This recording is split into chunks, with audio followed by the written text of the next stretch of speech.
My dear friends, welcome to my YouTube channel. सभी का स्वागत है चैनल पर एक बार फिर से। KGMU and ABBMU BSc nursing senior 2023 के लिए आपका एग्ज़ाम हुआ था। काउंसलिंग चालू हो गई थी। फर्स्ट राउंड की काउंसलिंग ऑलरेडी कंप्लीट हो गई है। सेकंड राउंड की काउंसलिंग अब कल से स्टार्ट होगी। सीट मैट्रिक्स आपकी आ गई है, जो कि नई सीट मैट्रिक्स है। उसमें आपको देख करके पता करना पड़ेगा कि कितनी सीटें आपकी प्राइवेट की हैं और कितने गवर्नमेंट की सीटें आपकी यहाँ पर बच गई हैं। ठीक है, आपका इंतज़ार फाइनली अब समाप्त हो गया है। चलिए बिना किसी देरी के आपके साथ में सीट मैट्रिक्स को ओपन करके शेयर कर लेते हैं, कहाँ पर कितनी सीटें बच गई हैं। उसी हिसाब से आप अपने कॉलेज को प्रेफरेंस में रख सकते हैं। तो अगर आप नए हैं चैनल पर तो चैनल को सब्सक्राइब ज़रूर कर लें, बेल आइकन प्रेस कर दीजिए, टेलीग्राम और इंस्टाग्राम मेरा ज्वाइन कर लीजिए। चलिए वीडियो को जल्दी से शुरू कर लेते हैं, तब तक आप वीडियो को लाइक कर लेना।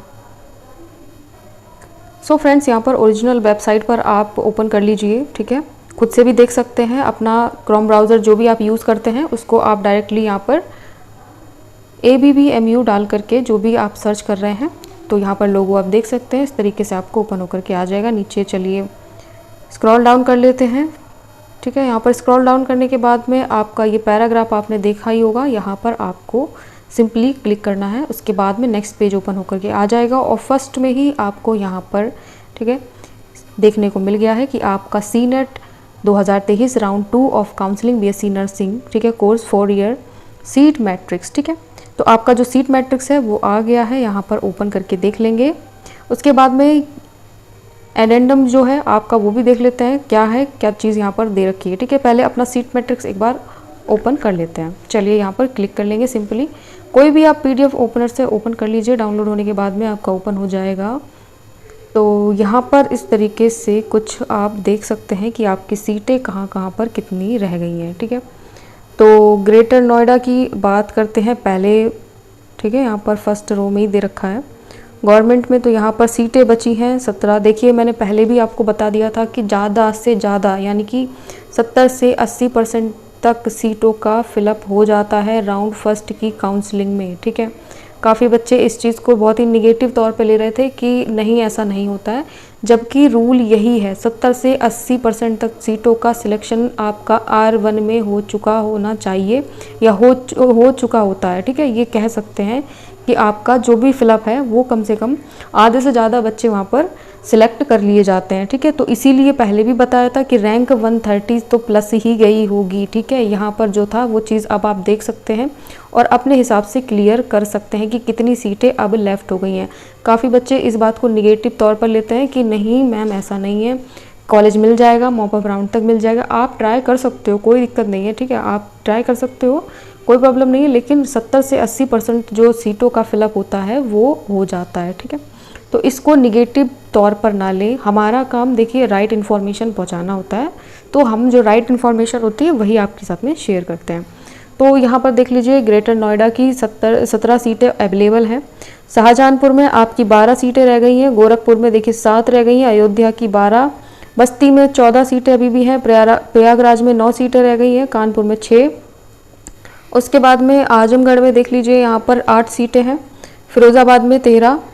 ठीक है, बदायूं में आपकी 14 रह गई हैं। उरई में 5 रह गई हैं। देखिए हर जगह सीटों का 80 से 85% तक आप देख सकते हैं। 80 से मैंने तो फिर भी 70 से 80% बताया था, लेकिन 80 से 85% तक जो भी सीटों का फिलअप है वो हो गया है फ्रेंड्स। ठीक है, तो यहाँ पर देख लीजिए। और सहारनपुर में आपकी 12 सीटें रह गई हैं। अम्बेडकर नगर में 10, कन्नौज में आपकी 8 सीटें रह गई हैं। बांदा में 11, 12 आगरा की हैं। लखनऊ में देख लीजिए आपकी 9। ठीक है, यहाँ पर लखनऊ में एक और कॉलेज है, ये SGPGIMS में आपका यहाँ पर 14 सीटें अवेलेबल हैं। ये सॉरी यहाँ पर 1 मिनट, हाँ ये यहाँ का है। ठीक है, 14 सीटें अवेलेबल हैं। आपकी KGMU की सीटें हैं 22 बच रही हैं। UPUMS फैकल्टी ऑफ नर्सिंग की आपकी यहाँ पर सैफई में 14 सीटें रह गई। मेरठ में आपकी 20 सीटें हैं। मेरठ में फिर भी बहुत सीटें रह गई हैं। ठीक है, ज़्यादातर सीटें आई थिंक इसी में है। मेरठ का 1 मिनट क्या हो गया, ठीक है 17 है हाईएस्ट ऊपर। इसके बाद में देखिए 20 सीटें जो हैं आपकी मेरठ में हाईएस्ट है। मतलब यहाँ पर college of nursing LLRM medical college Meerut BSc nursing का, ठीक है, 20 सीटें खाली हैं। उसके बाद में झांसी में आपकी 11 सीटें रह गई हैं। ठीक है, तो ये तो रहा आपका गवर्नमेंट कॉलेज। उसके बाद में ये सब प्राइवेट कॉलेज का आप देख लीजिए। ज़्यादा से ज़्यादा फिलअप प्राइवेट कॉलेज में भी हो गया है। कुछ ही सीटें हैं बची हैं, 30, 31, 34, 26, ठीक है। ज़्यादातर सीटों का फिलअप हो गया था, जैसे कि मैंने पहले भी ओल्ड वीडियो में बता रखा था कि आपका फिलअप फर्स्ट राउंड की काउंसलिंग में यानी कि R1 में आपका 70 से 80% तक फिलअप हो जाएगा। तो फ्रेंड्स आपके सामने रिजल्ट भी है, ठीक है। तो यहाँ पर देख लीजिए कि सीटें अब बहुत ही कम बची हैं। अगर प्राइवेट में चाहते हैं तो प्राइवेट में चांस मिल सकता है, प्राइवेट में फिर भी काफ़ी सीटें हैं, ठीक है। ये तो फीमेल्स के लिए है, ये जो पिंक कलर में है वो फीमेल्स है, सभी को पता है पिंकी सबके लिए फ़ीमेल ही होता है। तो जो पिंकी कलर है वो सबके फीमेल्स के लिए है, ठीक है, फीमेल कॉलेज है, तो वो सब छोड़ दीजिए। ओनली फीमेल्स अगर चाहती हैं तो उसमें पार्टिसिपेट कर सकती हैं। उसके बाद में ये बॉयज़ और गर्ल्स दोनों के लिए, ठीक है। तो यहाँ पर बॉयज़ और गर्ल्स में थोड़ा सा आप देख लीजिए, 40 सीटें आपकी यहाँ पर बागपत की हैं, बागपत, अलीगढ़, गाजीपुर, बिजनौर में देखिए 35 सीटें हैं प्राइवेट में, ठीक है। यहाँ पर बरेली की है, हाथरस, आजमगढ़, उसके बाद लखनऊ में है 32 सीटें, ठीक है। तो आप प्राइवेट में अगर चाहते हैं तो प्राइवेट में एक बार को चांस मिल जाएगा।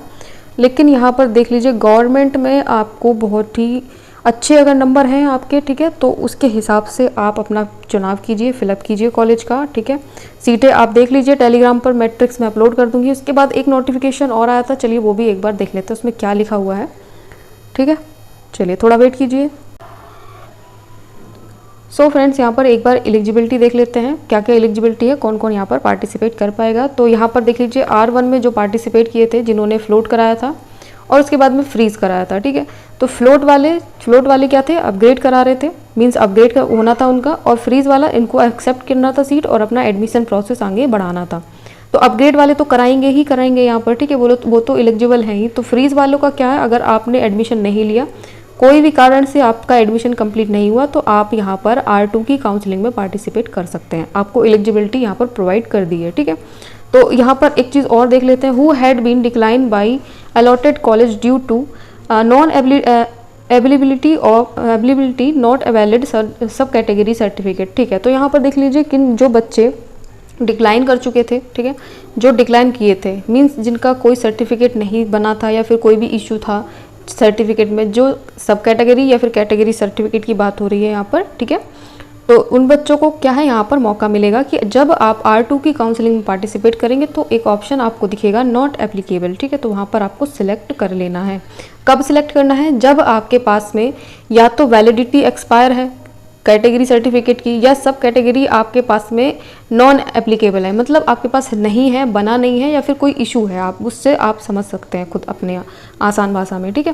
तो यहाँ पर एक स्पेशल नोट भी दिया है, वो भी देख लेते हैं। तो यहाँ पर स्पेशल नोट में सिर्फ आपको इतना बताया है कि आपका जब भी रजिस्ट्रेशन प्रोसेस स्टार्ट होगा तो वो आपको जो गाइडलाइन प्रोवाइड की थी इंफॉर्मेशन ब्राउचर में, जिस तरीके से आपने मैंने पुरानी वीडियो में भी बताया है कि किस तरीके से यहाँ पर प्रोसेस रहेगी, तो वही प्रोसेस यहाँ पर सेम दोहराई जाएगी। आपकी इन्फॉर्मेशन वहाँ पर फिलअप करना होगा, आपको डेट ऑफ बर्थ से लेकर इंटरमीडिएट की मार्कशीट, कैटेगरी एंड सब कैटेगरी वगैरह जो भी आपसे वहाँ पर मांगा जाएगा तो वो आप वहाँ पर भर सकते हैं, ठीक है।